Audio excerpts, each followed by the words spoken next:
This is a video for my future viewers in a distant future, which will be the present for those who watch the video. But when I make this video, as of now, and when it will be watched by many, I guess, it will be in the future. During my intellectual and spiritual development, starting, I guess, in 2016 up until 2018, I had moments when I wrote ideas on my computer screen. I shared some of them on YouTube, and most of them I just wrote because I felt the need to write. And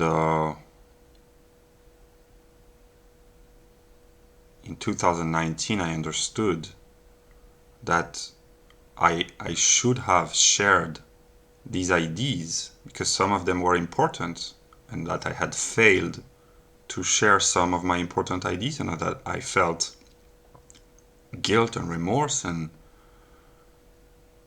for not having shared these ideas. And now, many years later, that I have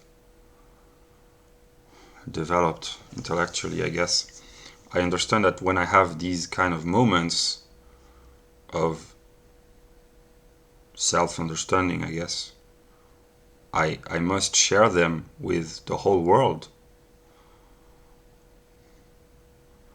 And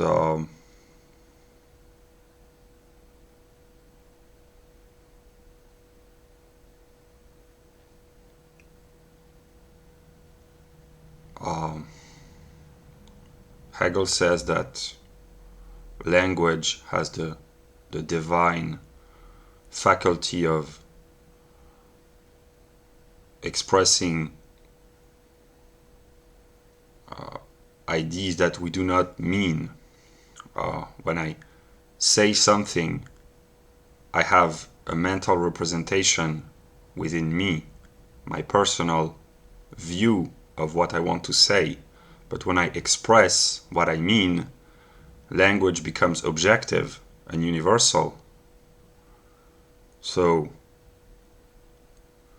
in a sense, we're constantly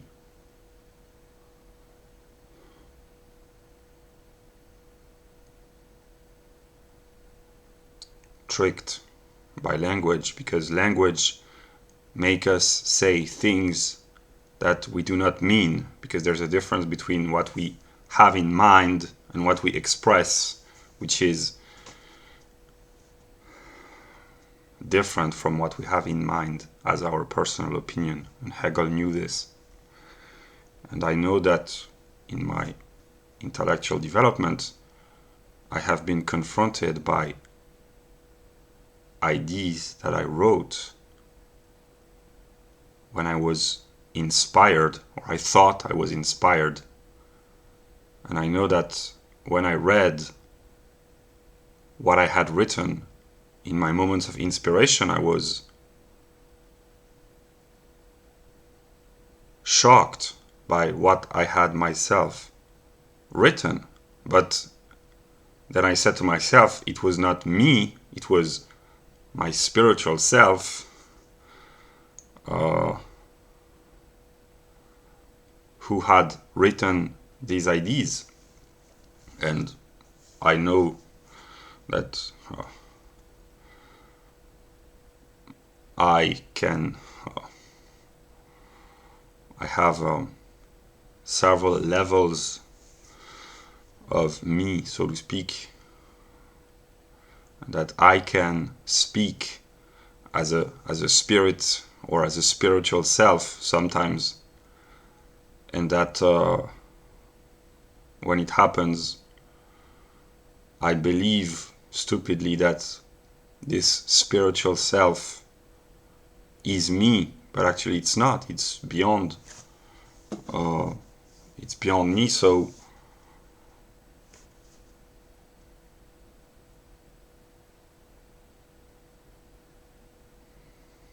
I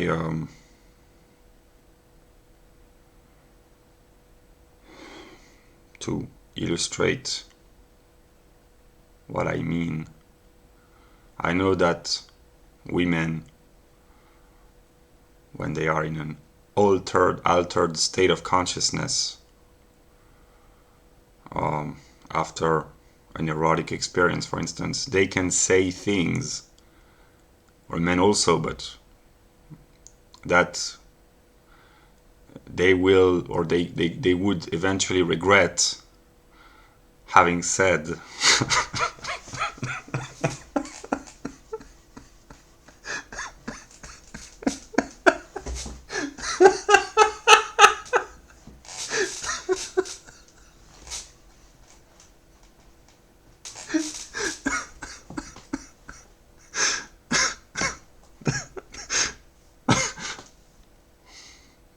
I will publish the video. I will be true to God. When I have these moments of of laughter, that's that's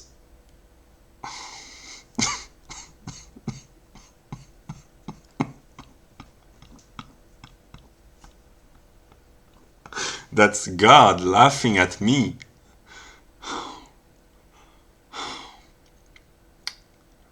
I know that, to illustrate,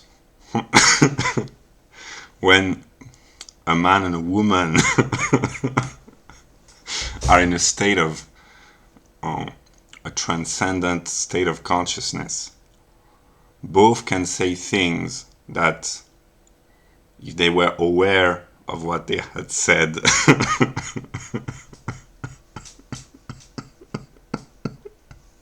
in a moment of ordinary consciousness, they would say, "I never said that." Would be embarrassed. And I know enough about spirit, I guess, to know that spirit made me say things that were too elevated for myself, and that I will regret having said. But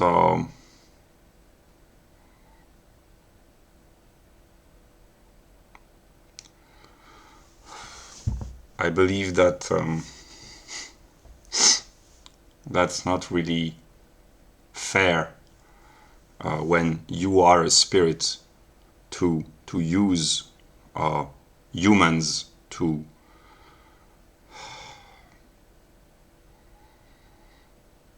express yourself and to possess them in a moments of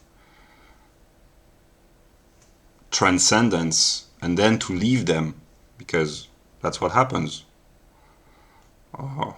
I know that I have often been inspired, and I have expressed myself as in a moment of inspiration, and then the inspiration goes away and I am left with just myself. And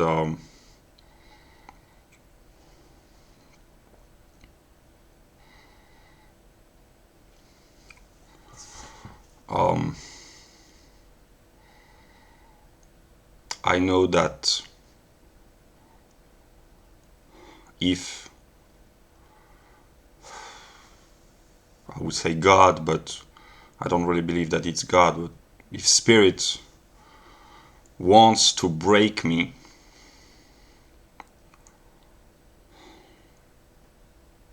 spirit will break me psychologically and physically, because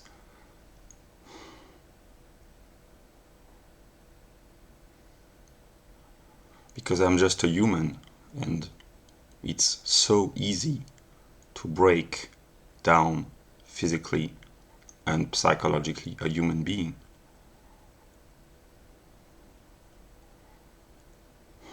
And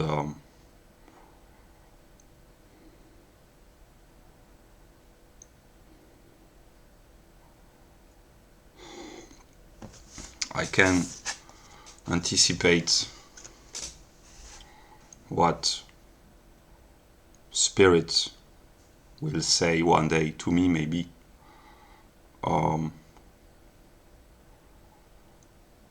Because I have read Fichte, and this happens in Fichte, but I get the ideas that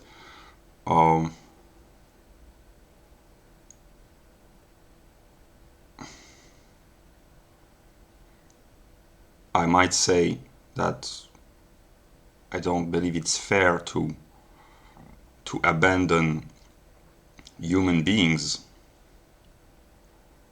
and to break them down physically or psychologically, and then spirits, in whatever forms he will take, might say, but there are human beings who are physically and psychologically broken down every day all over the world. And what if you were responsible? And I would probably respond, I do not believe that I have this responsibility. And he would say, but deep down you may know that you do. And what have you done to prevent this from happening? And then I will reflect upon my life, and I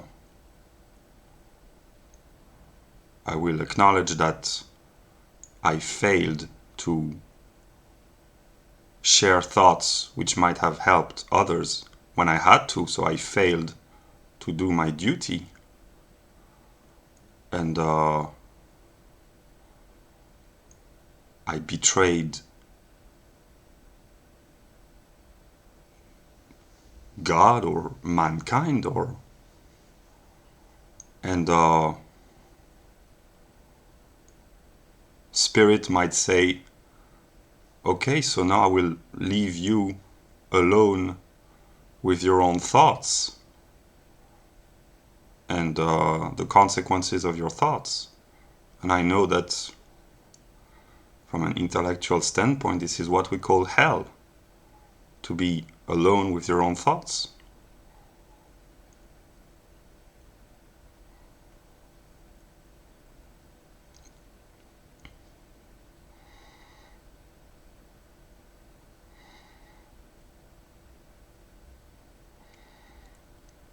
And if I had to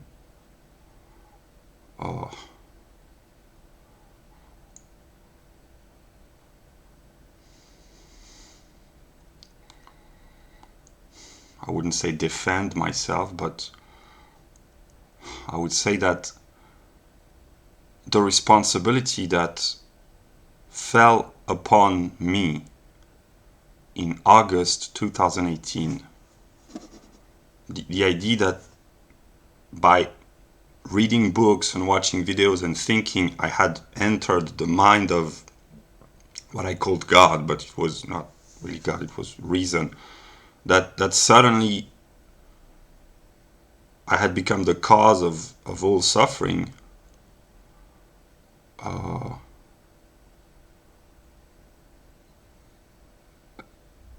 If I had to say what I think, is that I believe it's simply too much for a simple human.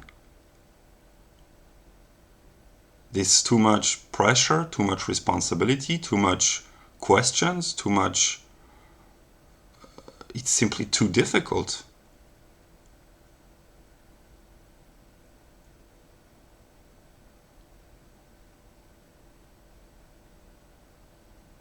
So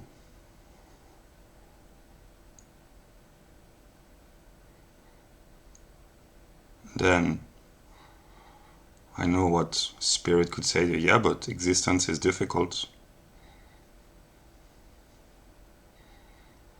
Yeah. But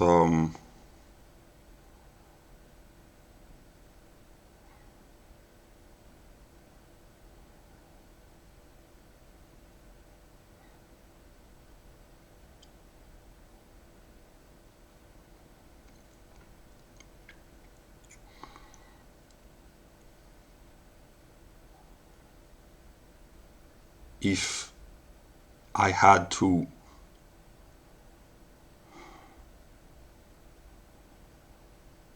explain the way I function, is that this spiritual self, this higher self of mine, which periodically enters my mind in the moments when I am inspired or when I have elevated thoughts, I guess.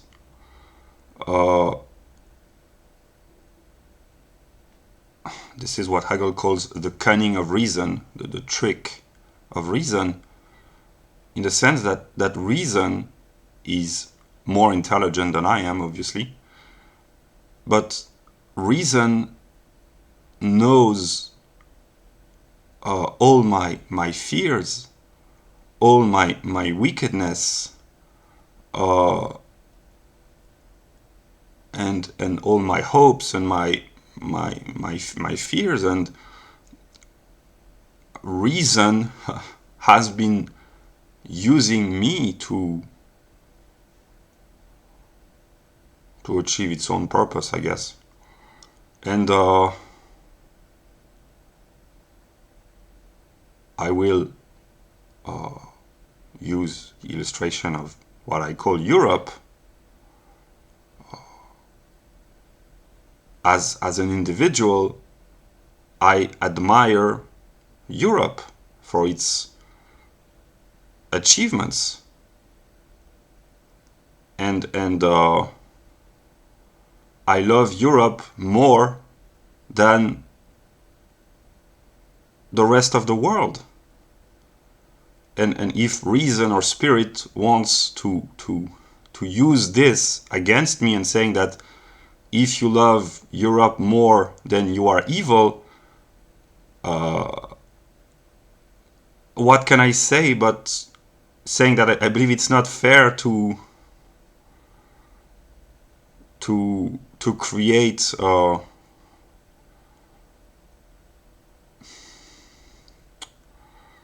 the admiration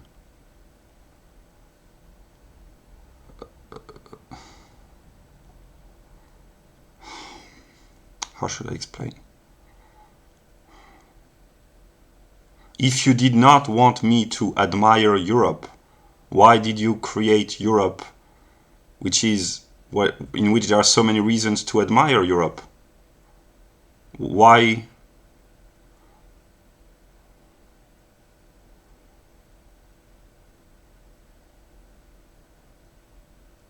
If you did not want me to be tempted, to speak like a Christian, why did you create such a heavy temptation?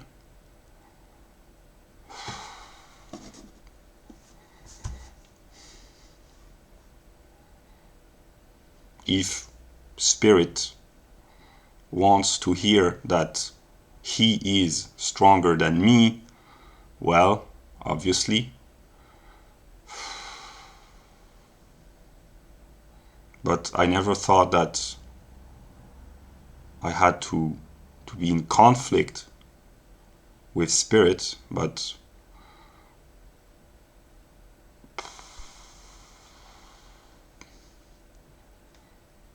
if Spirit wants me to acknowledge that he is great and brilliant and that I am not, well,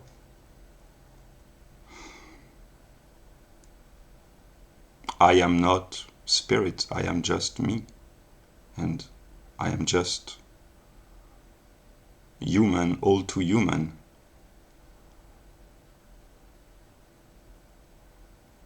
And to speak about Nietzsche,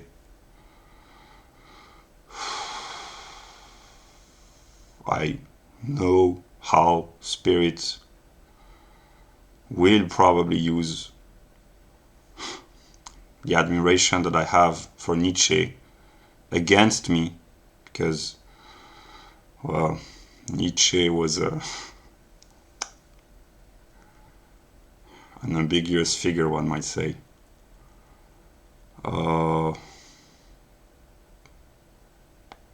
if Spirit wants to use Nietzsche against me, and to prove that Nietzsche is stronger than me. Well, obviously he is. And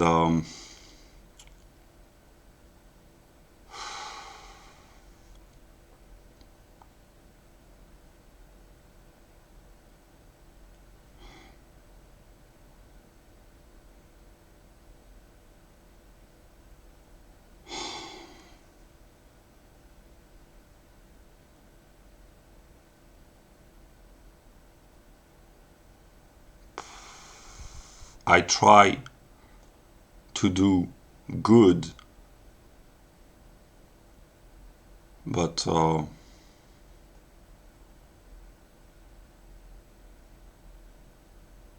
if Spirit wants me to prove that there is no good in me, then he will probably succeed. And that all my attempts to be positive are doomed to fail. I don't know.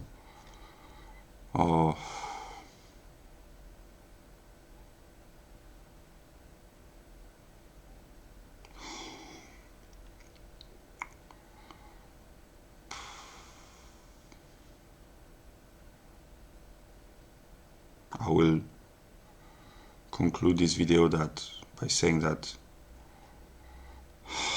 I was deceived by language, and whoever invented language was pretty smart, I guess. So you are pretty good. I must acknowledge that whoever invented language was not an idiot. So yeah.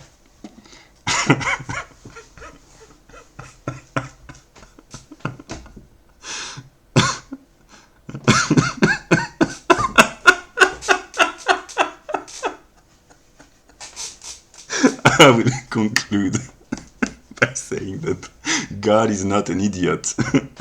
You can say many things. You can say many things about God, but if there is one thing that God is not, is an idiot. He may even be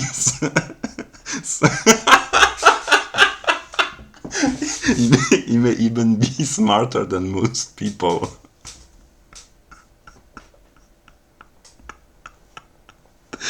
I don't know if someone will be able to prove that these moments of insanity are actually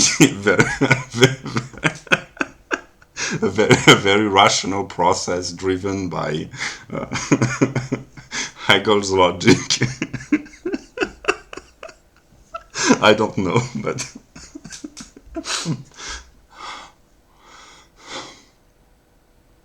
I try to be honest.